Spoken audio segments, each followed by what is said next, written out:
Let's dive right into this explainer because today we're unraveling one of the most famous literary puzzles of all time.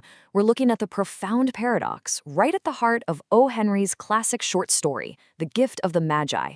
Now, on the surface, this is a tale about two young people who make incredibly foolish, almost financially ruinous decisions. And yet, by the end of our time together today, we're going to discover exactly how and why these two so-called fools are actually declared the wisest of all.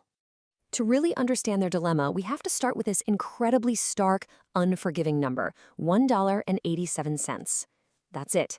That is the entire life savings a young woman named Della has managed to scrape together. And she hasn't had it easy. She's done this by fiercely haggling over pennies while buying meat and groceries for months. She actually counts it 3 times. $1.87. And the agonizing problem here? The very next day is Christmas, and she desperately wants to buy a worthy gift for her beloved husband, Jim. What's really fascinating here is how O. Henry frames their daily reality. You see, their crushing poverty is literally everywhere. They're living in a meager $8 a week furnished room.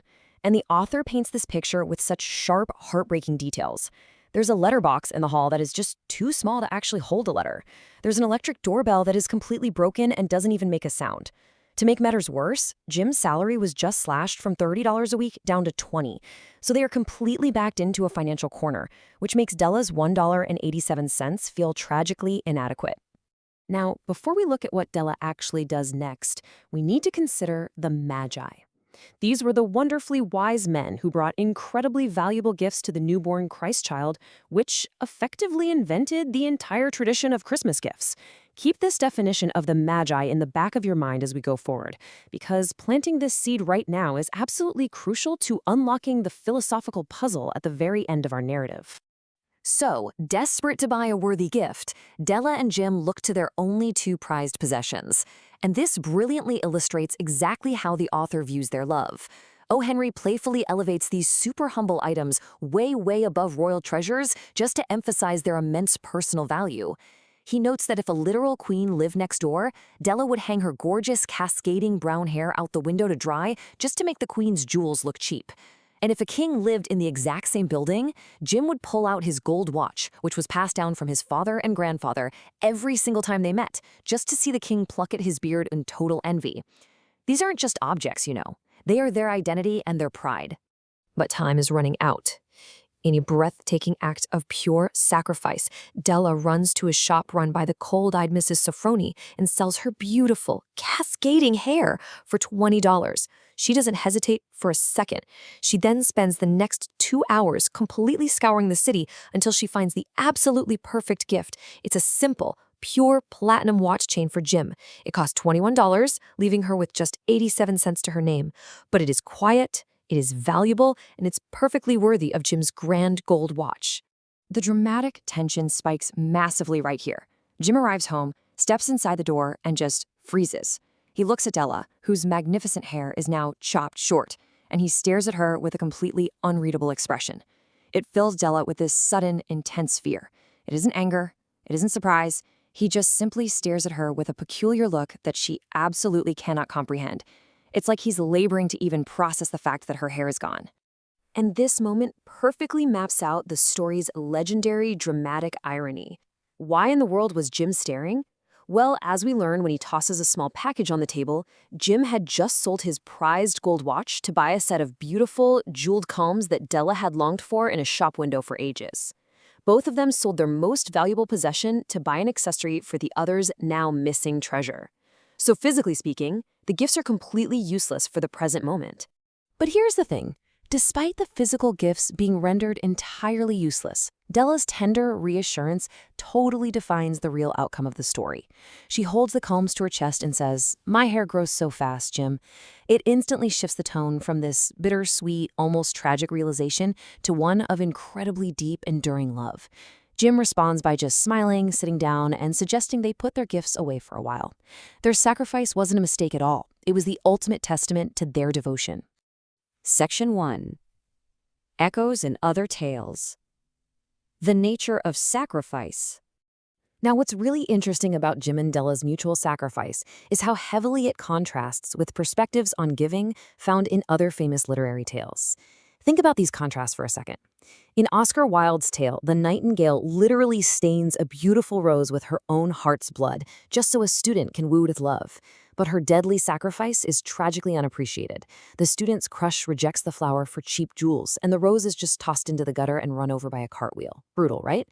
Or consider Mr. Behrman, who sacrifices his life in the freezing rain to paint a leaf on a wall, just to give a sick girl the hope to live. Unlike the nightingale or Mr. Behrman, whose sacrifices were either entirely one-sided or tragically fatal, Jim and Della's sacrifice is completely mutual and transformative. It's actually much more like the Velveteen Rabbit. Through being genuinely loved by a boy, the toy rabbit loses his pristine fur and shape, but the absolute magic of selfless love transforms him from a mere object into something beautifully real. We can also fiercely contrast Della and Jim's stark poverty with the hopelessly vain protagonist of Catherine Mansfield's A Cup of Tea. Rosemary Fell has such vast wealth that she can casually contemplate buying a 28-guinea antique enamel box. When she meets a starving young woman begging for tea money, Rosemary takes her home. But it's not out of true charity. It's essentially a vanity project to show off her own benevolence. The very second her husband points out that the poor girl is pretty, Rosemary's jealousy just flares up.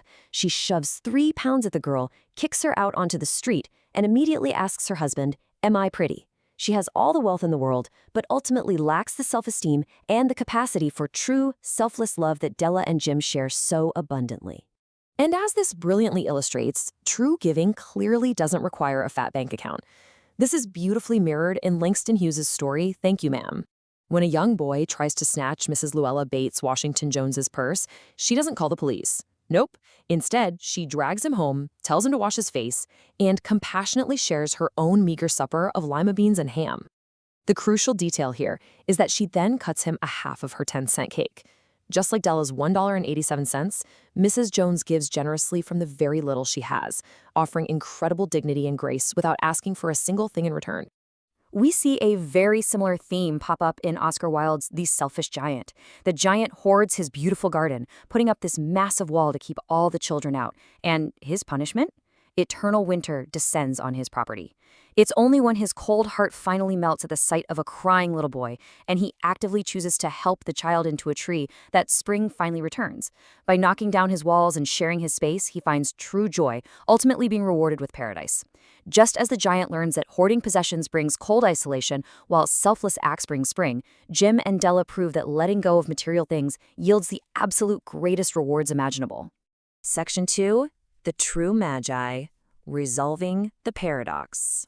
So, how does all of this resolve our opening mystery? How could these two foolish children possibly be considered wise? Well, it all comes down to O. Henry's final assessment. He openly acknowledges that they were not wise in the practical, material sense of the word.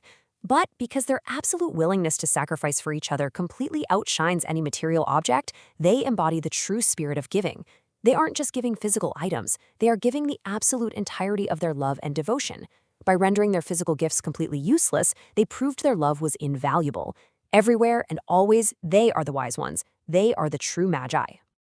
I want to leave you with this final, incredibly provocative thought directly from the text to chew on. O. Henry writes, $8 a week or $1 million a year? How different are they?